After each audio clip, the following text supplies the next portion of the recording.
Hare Krishna, Chapter 4, Cause of Unhappiness and the Formula for Happiness. The Vedic scriptures explain that the soul is constitutionally a resident of an eternal realm, the spiritual world. It is explained in the Upanishads, Nityo Nityanam Chetana Chetananam Eko Bahunam Yu Vidadhati Kaman. The Supreme Personality of Godhead is one among many, many souls who are all subordinate to Him. Every soul is endowed with a minute independence. He can choose either to love and serve God or to be independent of God and struggle for the so called illusory enjoyment. In this material world, the soul is the soul in this world have chosen the second option. Fifth chapter: Body, Senses, Mind, Intelligence, Mechanism. The knowledge about the soul is quite exhaustive and is beyond the scope of this book. You may refer to our pocketbook publication, Life After Death, a Scientific Reality, for further information about the soul. If one can understand the body, senses, mind, intelligence, mechanism, how it works, then one can learn to control the mind perfectly. The soul, when he comes to this material world, is awarded a gross and subtle covering to acclimatize him to the material surroundings.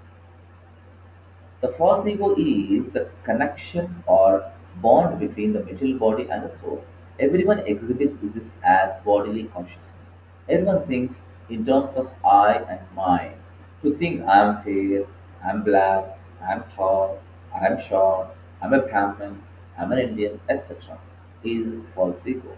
True ego is to realize oneself to be an eternal servant of the God. Intelligence is the decision maker. It is supposed to discriminate between good and bad and give proper direction and guidance to the mind, to know what to do and what not to do. The mind is the center of all activities of the senses and is the reservoir of all ideas of sense enjoyment. The mind is the storehouse of thoughts, unfulfilled desires, and previous experiences. The functions of the mind are thinking, feeling, and willing. Mind is the common center for all knowledge acquiring senses: eyes, nose, ears, tongue, and skin. Here we can see the picture here. So God's energies, we have inferior material energy and superior material energy. In the inferior material energy, you can see gross elements. Those are earth, water, air, fire, and ether. Subtle elements are mind, intelligence, and false ego. And the superior mental energy, that is spiritual body, is soul. That is Sat, Chit, and Ananda. Sat means eternal, Chit means full of knowledge, and Ananda means full of bliss. We can see intelligence, that is decision maker, and the mind is the storehouse of thoughts, unfulfilled desires, and previous experiences. Thus come from senses. Those are eyes, ears, nose, and tongue, and skin.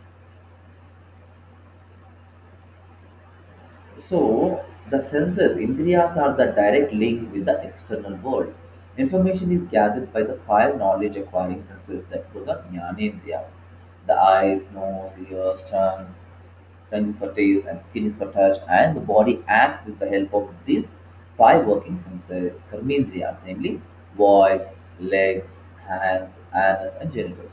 This activity of the body is always related to the five objects of the senses, namely form, smell, sound, taste, and touch.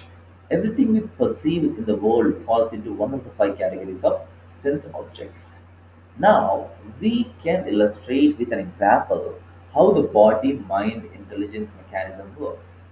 When you are walking along the road and you see a gulab jamun in a sweetmeat shop, first your eyes, one of the Gyanendriyas, are attracted by the gulab jamun. This information is passed on to the mind. The mind has two things: the previous experience of the sweet taste of gulab jamuns and the input of seeing a gulab jamun. The mind consults the intelligence, and the intelligence dictates to your hands and legs, Karmendriyas, to go to the shop and purchase the gulab jamuns. In this way, coordination takes place between the Jnanendriyas, Karmendriyas, the mind, and intelligence. Hare Krishna.